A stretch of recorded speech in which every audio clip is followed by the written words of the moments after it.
person might be very attached to very regulated life, very specific situation, but suddenly now the third world war may come. There's going to be bombs everywhere, and we're going to have people have to do various services in a more spontaneous way.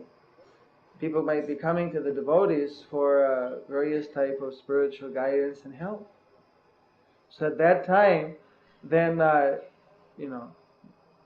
whatever amount of spiritual strength a person's been able to develop, that's what's going to pull one through. Under the perfect, ideal, protected situation, one can maintain, anyone can maintain, you see, if they have the desire.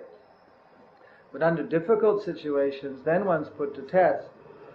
So in the devotional service, such things happen. Krishna does it, that he puts us sometimes to the test. It's a type of seasoning. He puts us in a little crossroad where we have to decide, and by deciding towards Krishna when that comes, to do whatever is going to be more favorable to Krishna, then whether it's favorable to us or to our own mental idea at that point, or whether it's even slightly exactly not what we wanted, then we actually become transcendental.